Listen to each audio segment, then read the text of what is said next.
pertama kami awali dari sidang Majelis Umum PBB yang memasuki sesi debat umum hari pertama. Presiden Amerika Serikat Donald Trump, Presiden Tiongkok Xi Jinping, dan Presiden Republik Indonesia Joko Widodo termasuk yang memberikan pidato di hari pertama. Ada laporan selengkapnya akan disampaikan oleh jurnalis VOA Nova Purwadi di Washington DC, Amerika Serikat. Halo, selamat pagi waktu Indonesia Nova dan selamat petang waktu Washington DC ya. Nova, ini bagaimana apa saja kira-kira topik-topik yang akan diangkat di sana pada sidang umum Majelis PBB ini? Ya, Yan Rahman dan saudara, sidang Majelis Umum PBB kali ini memang sedikit berbeda, sangat berbeda mungkin justru. Karena tadinya akan berlangsung meriah mengingat ini adalah 75 tahun sejak berdirinya PBB, akan dilangsungkan sejumlah perayaan, namun ternyata karena berlangsung di markas PBB di New York yang sebelumnya merupakan epicentrum COVID-19 di Amerika Serikat dan di dunia, maka berlangsung secara virtual atau lebih tepatnya semi-virtual. Karena semua pidato disampaikan secara virtual lewat rekaman oleh masing-masing kepala negara atau kepala pemerintahan atau perwakilan pemerintah negara anggota.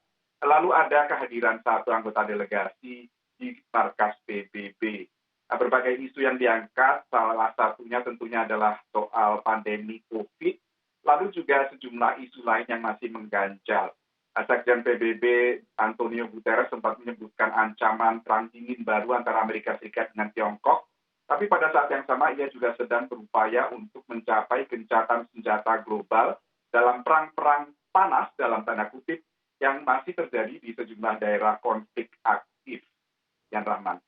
Baik Nova, ini kalau kita lihat ada beberapa tokoh yang menarik perhatian yang akan menyampaikan pidato. Seperti disebutkan tadi, ada Presiden Donald Trump, ada juga Presiden Xi Jinping, dan juga Presiden Joko Widodo. Siapa lagi yang akan memberikan pidato nanti yang menurut menarik perhatian begitu?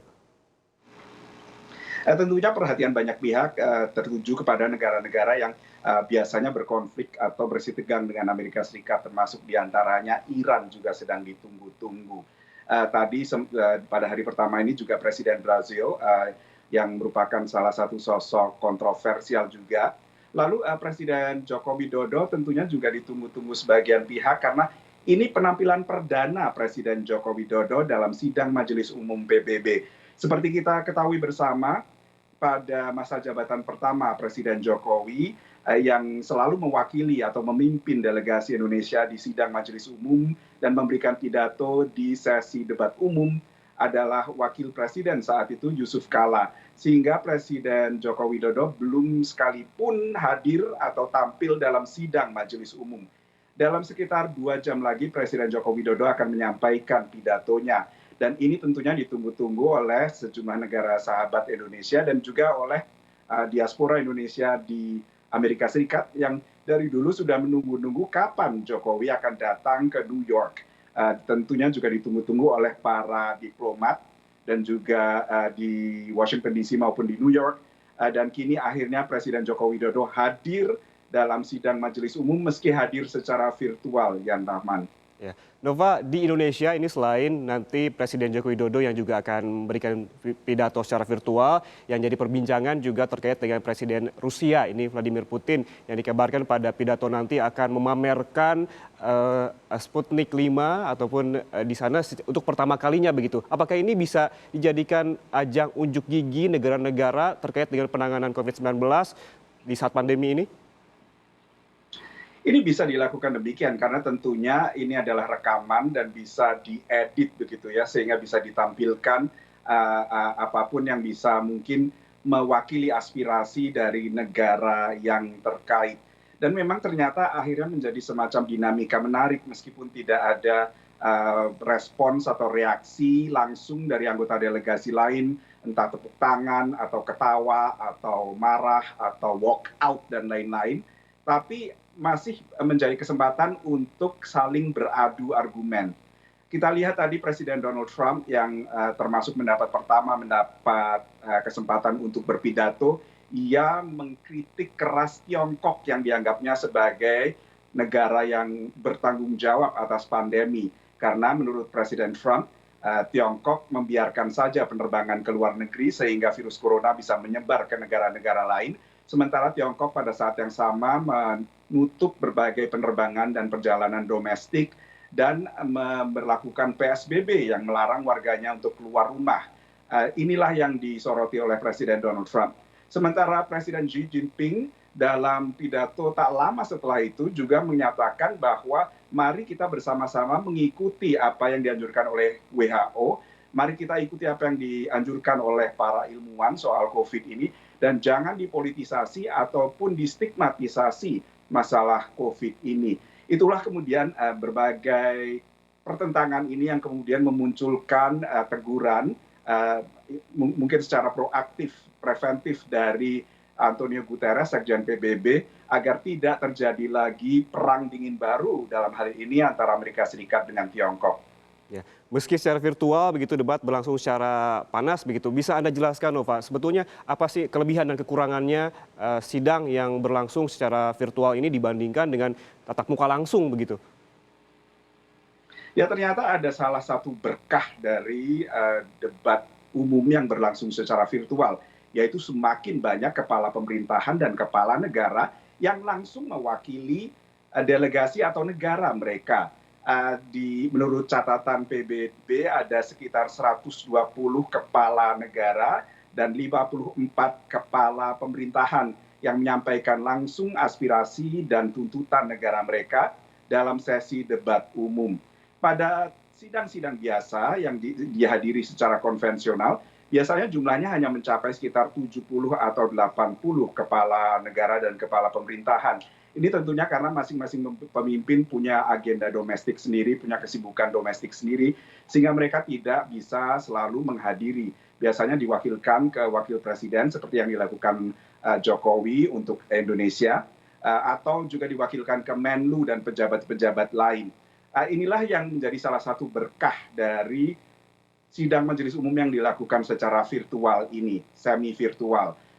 Tapi tentunya ada kekurangan juga karena salah satu keunggulan forum seperti sidang majelis umum PBB itu adalah para pemimpin bisa menyempatkan diri untuk bertemu secara tertutup, secara bilateral, mumpung sama-sama berada di New York, mereka berunding, bertemu, dan membahas berbagai isu yang menjadi kepentingan bersama.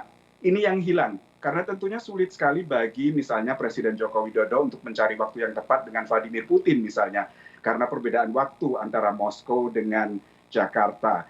Inilah yang sangat menghambat berbagai target-target yang dicanangkan oleh Sekjen PBB maupun negara-negara lain adalah karena banyak kerja nyata atau banyak perundingan yang justru menghasilkan perjanjian dan gencatan senjata juga yang dicanangkan oleh Sekjen PBB. Ini semuanya bisa dicapai tentunya dengan pertemuan tatap muka antara para pemimpin negara yang mumpung masih sama-sama di New York, yuk kita berunding, dan ini sekarang tidak ada karena berlangsung virtual, Yan Rahman.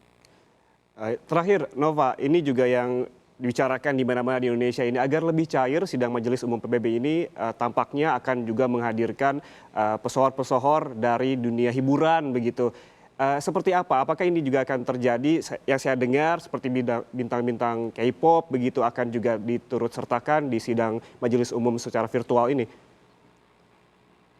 Sudah ada satu sesi setidaknya membahas mengenai perdamaian dunia melibatkan sejumlah penyanyi, kalau tidak salah Annie Lennox dan sejumlah artis lainnya. Ini memang salah satu kelebihan juga dari sidang Majelis Umum secara virtual, bisa menghadirkan orang dari manapun mereka berada karena bisa dilakukan lewat pertemuan video begitu.